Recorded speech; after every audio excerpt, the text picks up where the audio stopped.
لا إله إلا الله. One can never be too cautious.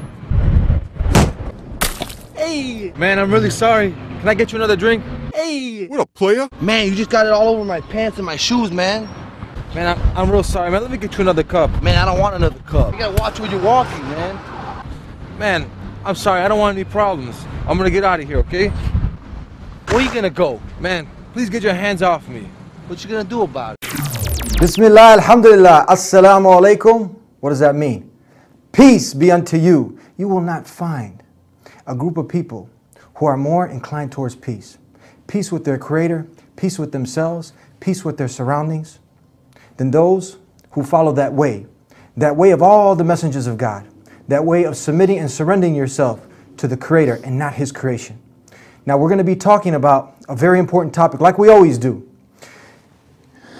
When somebody takes that first step and they acknowledge that there is a supreme Lord, a sovereign God that is ruling this universe, the creator, and now they want to serve him, they want to prostrate to him, they want to worship him alone.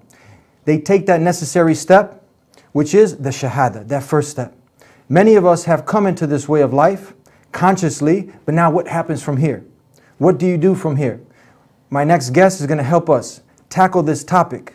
When we come back, my good friend Sheikh Yasir Qadhi here on The Deen Show. We'll be right back. Allah, there's only one God and Muhammad is his messenger. Allah, la ilaha illallah.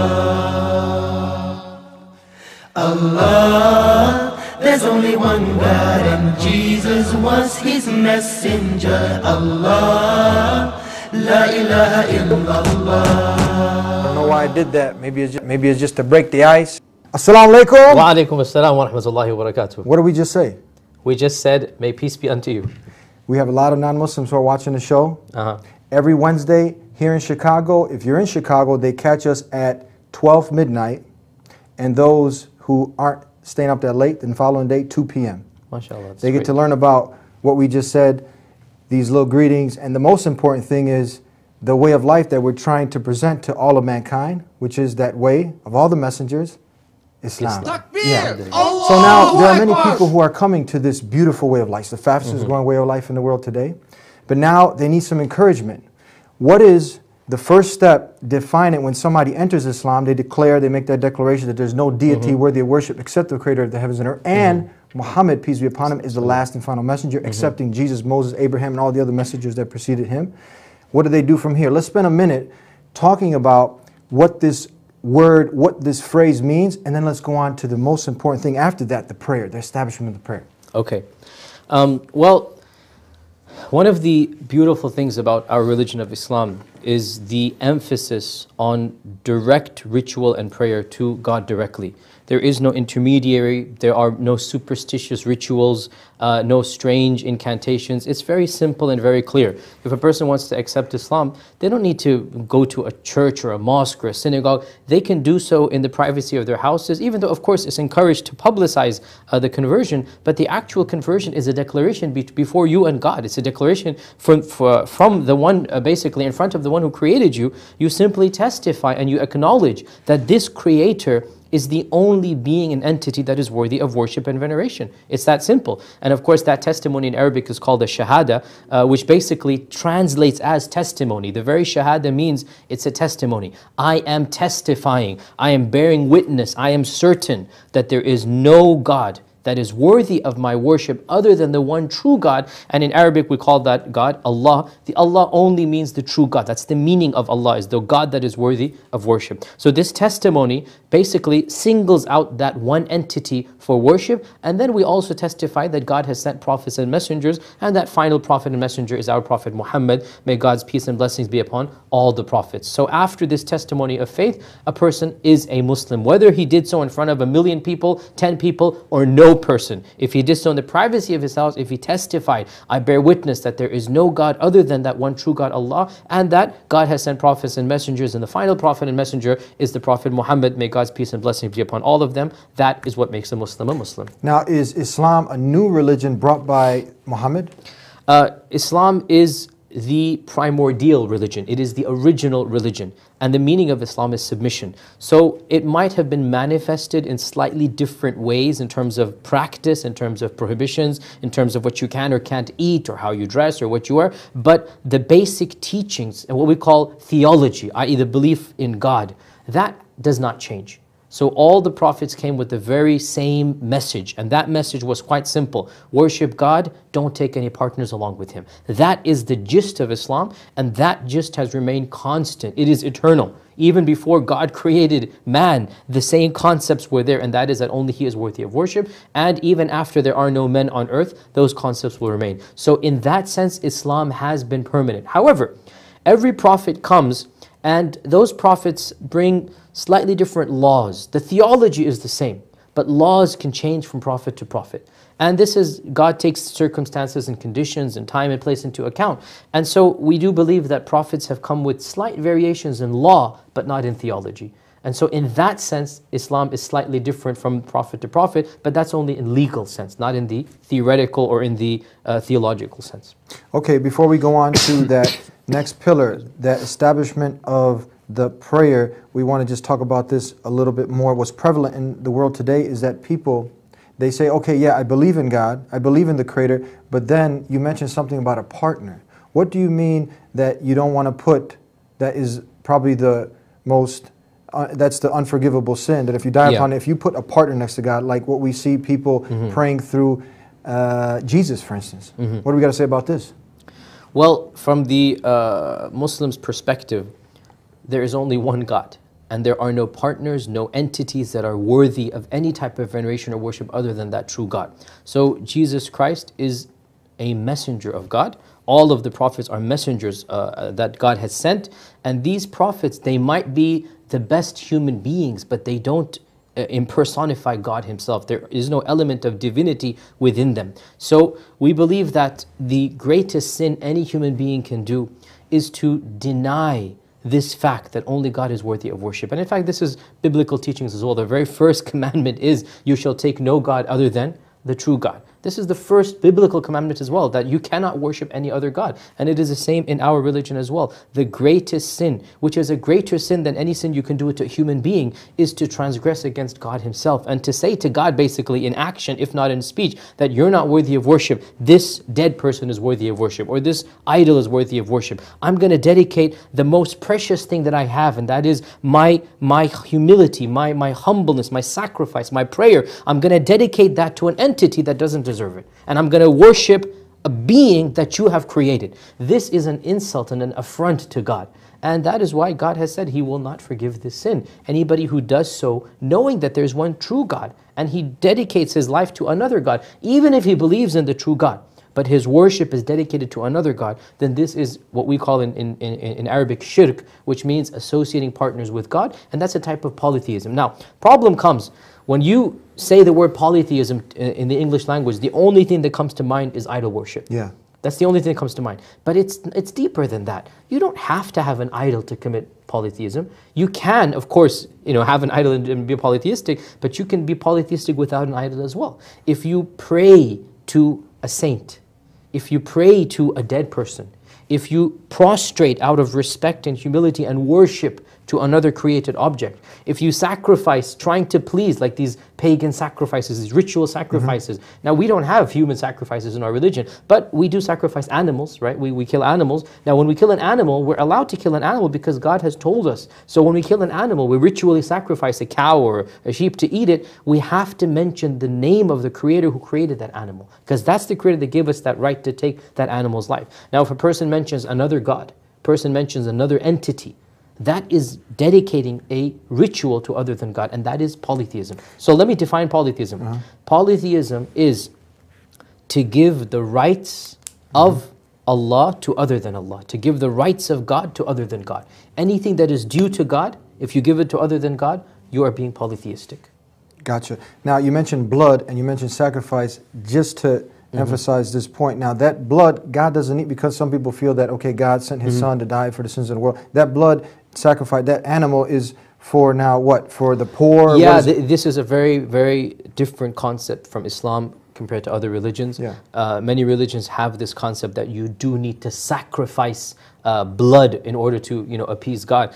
The Quran very clearly says, there's a verse in the Quran that clearly says, the blood and the meat does not reach God. God doesn't need this blood and the meat. Rather, what reaches God is your piety, is your dedication. Now, one of the ways to show dedication, especially more in the past, is to show that this animal, you will sacrifice it for the sake of God. Meaning, what does it mean in our religion? It means you dedicate that meat to the poor. To the poor. Okay. That's what it means. Yeah. Now, you've God's shown, not hungry. He don't need this animal. He doesn't need that at all. Okay. What you've done is you've shown that you're willing to spend money to take something very precious, whether it's a cow or a sheep or a goat, and to use that money for people who need it, and that's the poor. That's what God likes. God doesn't need the blood and the meat. God wants to see your piety. And that piety is shown by mentioning his name and thanking him and then distributing that meat to the poor. And that is what we do every year on the day of sacrifices called Eid al-Adha. The grandest festival of the Muslims is on that day of sacrifice. And we're supposed to sacrifice an animal mentioning God's name, and we're supposed to give at least a portion of the meat. We're allowed to eat a little bit, but we're supposed to give a portion of the meat to those who need it. That is what sacrifice entails in our religion. What you just said, I'm sure the truth seeker, the one who's really using his mind and the good old common sense that God has given all of us, it just makes sense. You don't have to jump through hoops, through a bunch of mental gymnastics to make it fit. So anybody who believes this and he testifies to it with his lips and then his actions, that's what we want to go to now, the actions, the prayer. You have many people who have submitted to this first step, but now how do we encourage them? Because I've seen some people, mashallah, all thanks to the Creator, that they've come along quickly. Some people, it's been a few years, they still have not established the 5 daily prayers. Talk to us, Sheikh. Now that is definitely a major problem that we are facing in our times, and that is Muslims believe in Islam, but unfortunately many of them don't really follow its injunctions fully. And one of the most, in fact, the fact of the matter, the most important injunction after the testimony of faith is the prayer. And the reason is very simple, and that is because the prayer is what shows you're constantly thinking and worshiping and thanking God. And that is why the prayer is a daily routine. It's at specified intervals. There are 5 specific intervals that we're supposed to just stop everything. And the beauty of it, it's not an exact time at 12:02 we have to stop. No, it's always a range. Between, let's say, 12:30 to 2:30, depending on the time of the year, where there are different timings, but there's 2, 3, 4, 5 hours, a range. Within those hours, we're expected to stop what we're doing, go into a corner, into a room, into a mosque. It doesn't matter, anywhere, the whole world you can pray. You can pray in the park, and you just spend 2, 3, 4 minutes dedicated to Allah, to God. And that basically shows you're consistently thinking about God. You're consistently remembering that I'm a Muslim and need to pray. And the prayer is, there's no doubt, it is the most important principle of our religion after the testimony of faith. And that is what occurs in the very first verse in the Quran, that those who establish the prayer, the very first chapter of the Quran praises those who establish the prayer. Surah Al-Baqarah, after the introduction. And our Prophet, peace be upon him, the very last phrases that he said before he died is, I caution you about abandoning the prayer. Make sure you guard the prayer. Those were the last words before he died, is that he wanted us to remember. So really, the prayer is a sign of your faith. Now you see, this is a key point here. The word faith, when you say it in English, primarily the first thing that comes to mind is what you believe, theory. It's intellectual. In Islam, it's not just intellectual. Faith is followed up by actions. Because the actions prove the faith exists. And we know this in real life. When you love a person, you will give what you want, what that person wants. You will sacrifice to please that person. You will give up your time, your effort. You know, we're all married men here. We love our wives, we love our kids. You dedicate most of your day to taking care of their needs. You sacrifice most of your paycheck for their needs. That's what you call love. Now, if you didn't, if there's a person who, God forbid, was a bad person, and he didn't take care of his wife, he didn't take care of his kids, it doesn't matter what he says, he does not love them. It's that simple, right? Actions speak louder than words, we all know that. So in Islam, there is no concept of faith being something that's hidden and theoretical. In Islam, faith is manifested in actions. There's no doubt that there's a theoretical element. I believe in God, I believe I have to pray. But if I don't follow it up in action, then there's a problem, isn't there? Yeah. So that action proves the true faith. And that is why the primary manifestation of faith in the life of the Muslim, the primary, not even, this is the primary manifestation, is the fact that he's praying 5 times a day. Mm-hmm. How can a person get to, because when you see and you talk to individuals, and I've had the experience from talking to certain individuals, they're having issues, problems. The first question I ask usually is, are you establishing the prayer? And if a person isn't, I usually see that there's a problem here, because if you're not establishing the prayer, you're not connected with the Creator from up above. So, but on the other end, you'll see the same individual reading tons of book on how to be a successful businessman, all worldly things, but they can't fathom, they can't imagine the idea that, okay, me praying 5 times a day is going to bring me this, you know, peace and serenity. And how do we deal with this? How do we tackle this? In fact, when a person establishes a relationship with God, when a person is constantly thinking about God, 2 things happen. Firstly, there's the issue of God Himself blessing that person. There's an undeniable fact. If you are a good person, God will give you blessings. Generally, by and large, those who are righteous and good people, they live better lives in terms of quality. Not necessarily quantity, you know, but in terms of enjoying their lives, right? And the second issue is, regardless of material, what you have and what you don't have, internally, you feel a sense of peace, you feel a sense of comfort, knowing that there's a God who cares about you and who loves you and who will bless you, if not in this world, in the hereafter. So there's 2 elements. There's an external element and there's an internal element. And prayer and relationship with God, overall, even broader than prayer, is a relationship with God. Prayer is, of course, the most important manifestation of that relationship. You can't have a relationship with God and not pray. It's that simple, right? You can claim it as much as you want. If you don't pray as a Muslim, you don't have a relationship with God. So having a relationship with God, and in particular the prayer, what it does is it brings you a coolness of the heart, a comfort of the heart. Makes you feel peace, at peace, because you are doing what you're supposed to do, which is the worship of God. And along with that, it brings about God's blessings as well. God will send upon you and shower upon you His mercy and His blessings, which is far more important than money or other material possessions. And you will start enjoying the quality of life, even if you don't have the quantity that other people have. And that's one of the biggest problems, is that we judge happiness by quantity. No, it's by quality. And that is why our beloved Prophet ﷺ, peace be upon him, he said, the truly rich person is not the one who has lots of goods. It's the one who's content in what he has. Means he enjoys what God has given him, and he loves the quality of life. He's content with what he has and he enjoys it. So if you have 1,000, 10,000, 1,000,000, and you enjoy that amount and you have that quality, that is what will make you happy. Otherwise, if you're always greedy for more, the millionaire wants to become the billionaire, the billionaire wants to become the multi-billionaire, always greedy for more and more and more. That's not going to bring happiness. Quality versus quantity. Relationship with God will give you the quality. Now, does that come and fall back on what we said, that first pillar? That now, okay, I'm not worshiping Jesus, I'm not worshiping saints or going through saints, okay, I'm not doing any of that, but the call for prayer comes, and I can't get away from the TV or the music or this or that, something worldly, and this is all, it becomes an annoyance now. What do we got to say about this shit? That's definitely a problem. That's definitely a problem. There's a verse in the Quran that clearly describes the believers as those who their houses, their families, their livelihood, their businesses do not prevent them from worshiping God and establishing the prayer. They don't prevent them, because if they do prevent, then there's another verse in the Quran, whoever falls sway to the desires of this world at the expense of the hereafter, that's the real loser, because you've lost this world when you die and you've lost the hereafter after your death.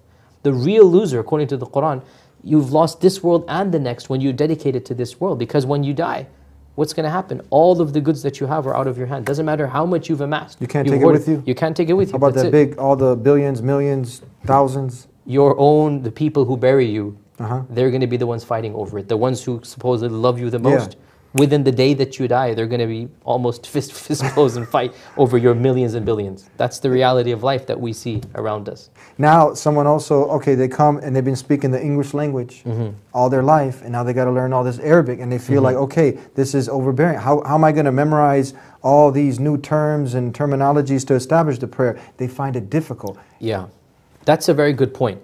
That's a very good point.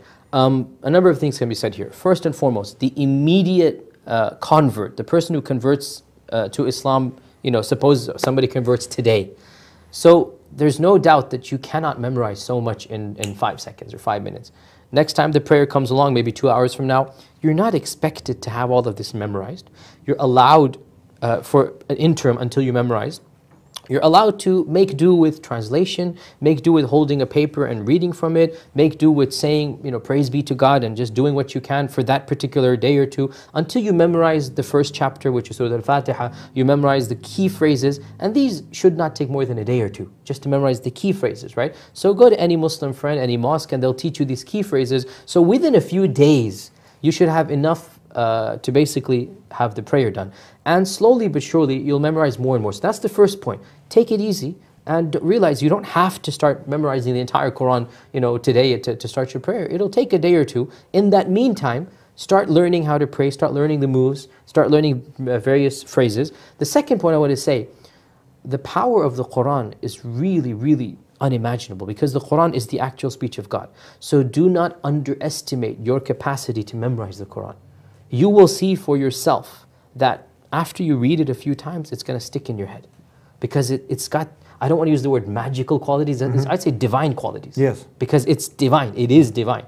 The Quran is the actual speech that God spoke. Yeah. Therefore, and you will notice this when you hear the Quran, and I challenge you, right now, if you're watching this online, go to a website, YouTube, type in Quran recitation, and listen to the Quran in proper Arabic. You won't understand a word, but it will have an impact on you that you have never experienced in your life. Take the challenge right now. And that is a proof that this is something that is divine. So do not underestimate your own capacity to memorize this foreign, strange language in Arabic. It will be easy for you because this is the speech of my God and your God. So they don't have to have a whole chapter memorized right away. They can do, like you said, the phrases, start the movements. Yeah, the first day or two, of course, they're not expected to have memorized Surah Al-Fatiha when they convert, Yeah. Surah Al-Fatiha is the first surah, and it is an essential requirement of the prayer. Yeah. It's only 7 lines, that's it, 7 lines, it's one paragraph, that's it. So, the first time a person becomes a Muslim, suppose he converted at 10 a.m., then Dhuhr is going to come in the first prayer in 3-4 hours.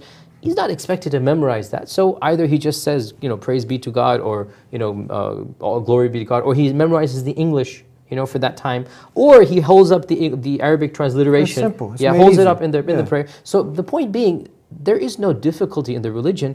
It's easy for you until you memorize. And when you memorize, then slowly but surely keep on adding a few more chapters as you go along, and things will be easy after that. So take one step at a time. Take one step at a time. Just like you took all them steps to finish and get Exactly. that PhD. Exactly. Or get that high school diploma, whatever, GED, you took some steps. Whatever happened, you had to start from somewhere, didn't you? Yes. The famous saying of Confucius, of a journey of 1,000 miles begins with one step. One step. That's the way you have to do it. Yeah. Now, okay, a few more points before we come to a close with my special friend Yasir Qadhi. Tell us now, knowledge is key. You need knowledge backed up with action. Again, you can read a ton of books on one side, but when it comes down here to learning about your Creator, how do we get people more focused on the other side, balancing it out? You don't have to obviously leave off this other good knowledge on how to become the best, whatever, scientist, doctor, lawyer, etc. But we want people to be more enthusiastic about seeking knowledge and the rewards of it. Yeah, this is a very important point, and knowledge has always been associated with our religion of Islam. From day one, the very first revelation that came down was to recite and to read. And this recitation came down upon a group of people who were absolutely illiterate. The Arabs did not even have a sophisticated writing system. They had a very rudimentary system. And the first revelation that comes upon an unlettered, illiterate community, even our Prophet Muhammad ﷺ could not read or write. And the first commandment is to recite and to read and to basically get some knowledge. That's the first commandment. And it was because of that that the people of our religion, the Muslims, they took this commandment and they reached pinnacles that no other civilization ever reached before them in every single science, because they were curious. whether it's religious science or secular science. Unfortunately, that spirit is very much destroyed in our times. And people just don't have that enthusiasm that they do, even though it is a part of our religion to have that enthusiasm. And all I can say is, being ignorant is something nobody likes. Nobody likes to be ignorant. It is an insult to be called ignorant. Why would you want to have this adjective describing you and the religion?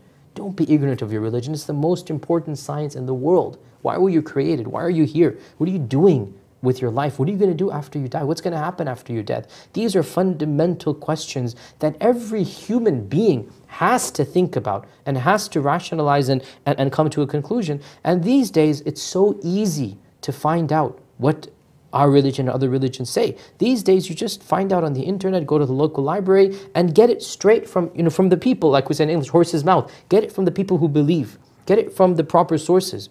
And simply read some articles, listen to some lectures, do some research, and within the span of a few hours, you will educate yourself about the basic belief of Muslims, the basic belief of God, the hereafter, the Day of Judgment. It is essential, even just as a rational human being, that you understand what other people say and what other people believe in. And that's the first step to familiarize and to reach out and to form neighborly connections. To basically, like you started off with the peace on earth, that's how we're going to have peace on earth. It's to understand and to sympathize and empathize with what we all believe in. Thank you very much for being with us again. My pleasure. Our good friend Sheikh Yasir Qadhi, and we hope to see you back again on The Deen Show. May God Almighty, Allah reward you for all your efforts and work. And thank you for coming back every week to see us here on The Deen Show. You don't know if you're going to live till tomorrow.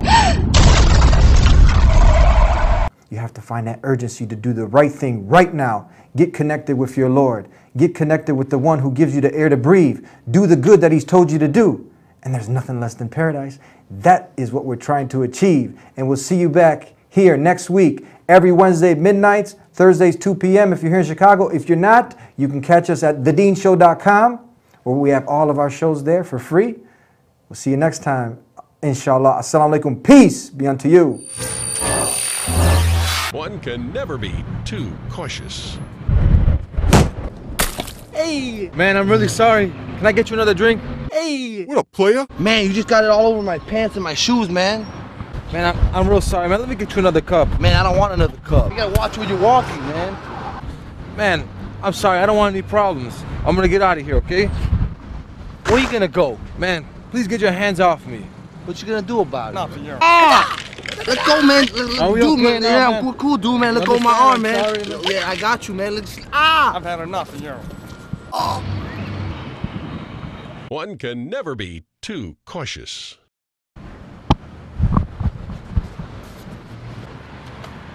Hey, man, where'd you learn that? I trained jiu-jitsu at the Gracie Baja. You got time? I'll show you. Come on. Remember, these techniques is only for life-threatening situations, self-defense, okay? Come on. And see what everyone's talking about. Prove. If you find one contradiction, it can't be from God. But the rational idea, the rational explanation is, you do your best. Give up worshiping God is one. I will never give up spreading this message. The reality of life usually doesn't sink in until tragedy comes. You get a few bad people, the media grabs a hold of that and spins it the way they want to.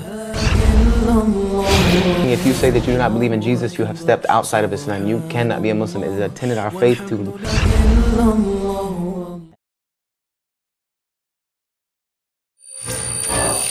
Okay, guys, let's look at the technique that we applied earlier. We call it a shoulder lock. It's going to be where the aggressor is going to place his arm onto my shoulder. Okay, there's two variations of this self-defense technique. One is if, just like so, the guy grabs you by the shoulder, but you notice the elbow is bent or loose. The second variation is going to be where he has my shoulder, but his arm is stiff. Okay, this is going to be another variation that we will not cover today. The one that we're going over is shoulder grab, bent arm. Okay, so how this is going to place his hand on my shoulder. Now, I'm going to use the same side that he's controlling. I'm going to use that arm to come up and above his elbow. I come up, and as soon as I get to this point now, I'm using his grip against him, okay? His grip, his wrist is secured tightly under my armpit. I'm gonna go palm to palm, and now making sure that his wrist is secured under my armpit, I'm gonna start to raise his elbow up, applying the pressure onto his shoulder, okay? Let's take a look at that one more time. Same side he's attacking, comes up and over the shoulder. At this point, I have to really focus on making his grip tight under my armpit. If the grip is loose, he's just gonna pull his arm out, okay? Which gets rid of the grip. That can be another way of just disengaging, but we're gonna try and take advantage of the situation, okay? He comes up, come under the elbow, I go palm to palm, I secure his grip, and now I start to elevate the elbow up. As I raise the elbow up, trapping his wrist, that's where he starts to feel the pressure on the ligaments of his shoulder, okay? And we saw one example of how to diffuse the situation with Jiu-Jitsu. The beautiful thing about Jiu-Jitsu is that you don't need to hurt, okay, punish the guy to diffuse the situation. If I decided earlier to punch or to kick the aggressor, I'm not diffusing the situation. I'm just increasing the chances of that becoming an extreme situation, a big headache, okay? One more time. Up, over, and now I have the option, maybe he's not in the best situation to now be an aggressor. I have him at my mercy at the moment.